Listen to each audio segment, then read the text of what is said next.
Welcome back, everybody. We're back at the house working on a wash machine this time. They called and said the washer was not working. They think the lines were frozen up, and looking at it, I believe they are. You can hear the supply lines going into the wash machine.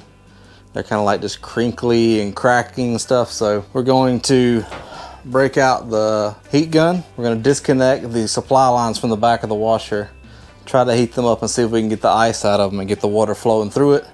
Hook it back up and we should be good to go. We'll just have to make sure they keep a heater in this room from this point on. When you work on these supply lines, make sure that you turn off the valves before unhooking it from the wash machine.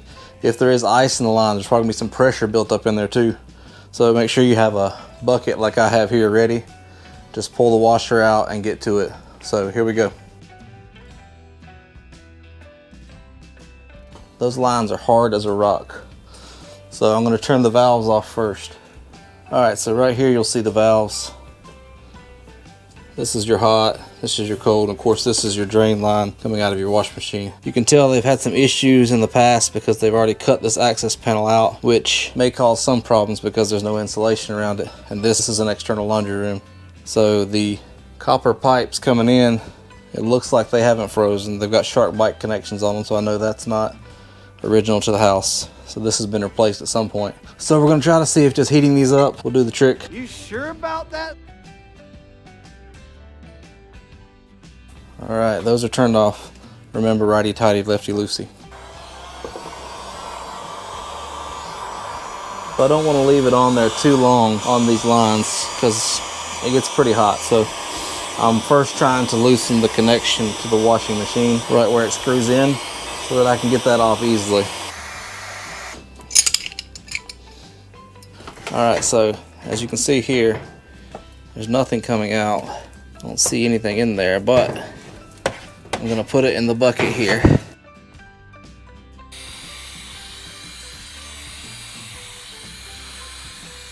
But I want to show you something. That is ice inside of the inlet for the water into the washing machine. A whole chunk of ice. I'm hoping that just heating this red line will get the water flowing again, but I'm concerned that it's in the copper pipe as well. If that's the case, we're gonna be here a while. You can actually see it.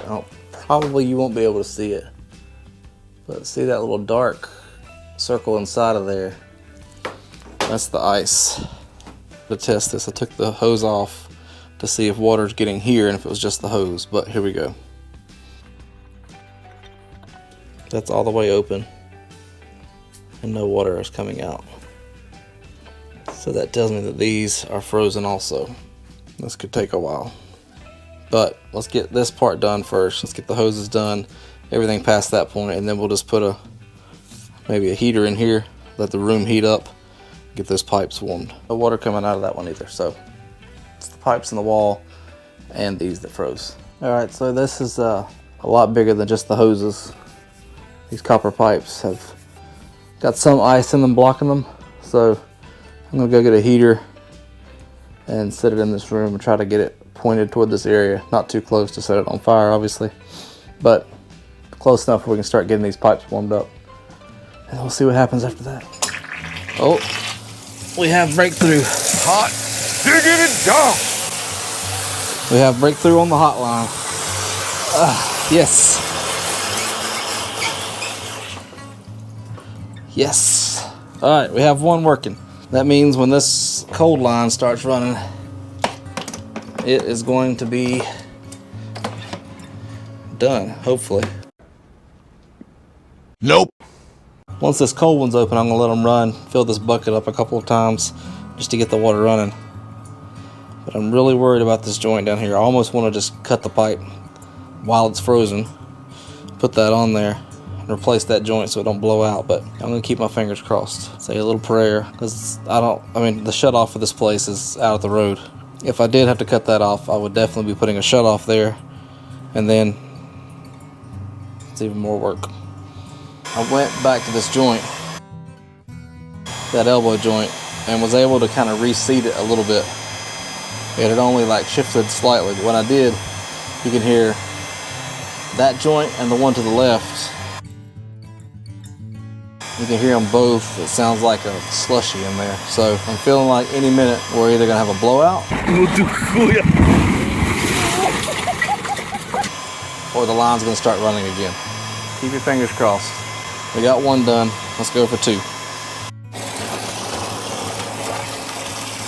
That joint did start leaking again, but I knocked it, a pair of pliers trying to reseat that shark bite seal. It seems to have stopped for now. You serious? But I haven't started running water again, so as soon as I get done flushing this red line, I'll flush the blue line.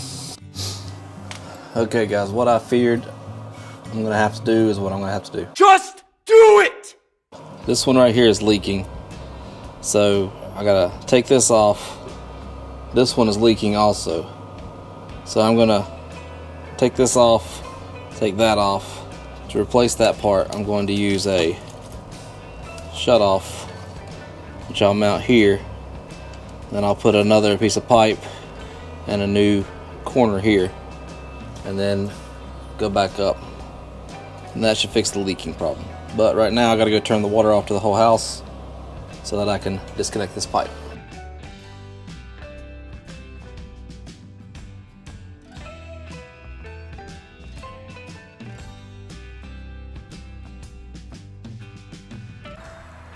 Well, that's odd. There's a dead squirrel outside the window. Hey buddy, what happened to you? Did you freeze? I'm sorry, buddy. I don't see any marks on you. Are you alive or no? Pretty convincingly dead. Well, if this thing just jumped up right now, I'd lose my stuff.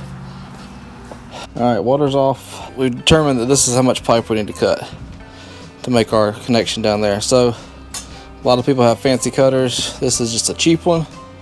You just spin it and then keep tightening it as you go. And it just goes around and around the pipe like this. There's a little cutting wheel, which you can see right there. I never worked with copper pipe before until I started doing this property here on the side. And there's a lot of copper pipe. And I figured out that it's not that bad to work with if you got some of the tools. And there you go, look. Super easy. Beats using a hacksaw for sure. Don't use a hacksaw.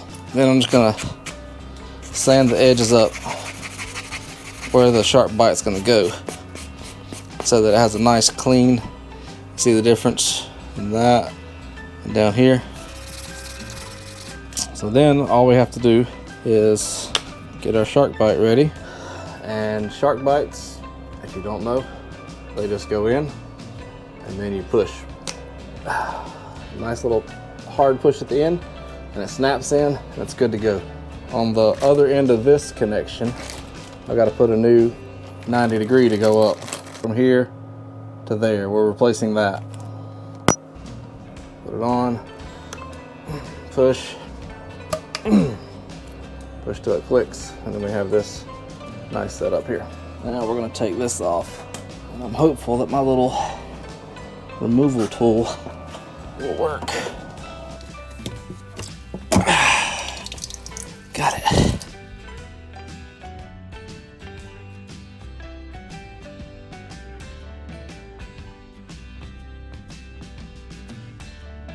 See how this is.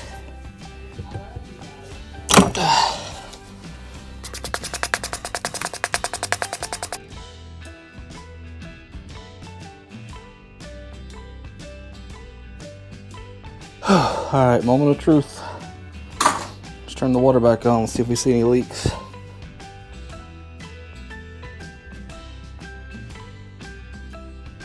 No leaks.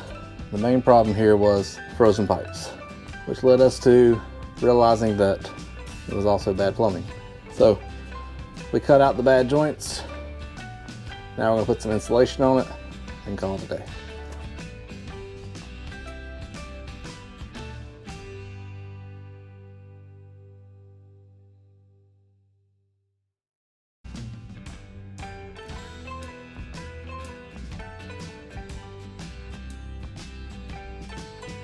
All right, here we go. Oh, she on video. Me?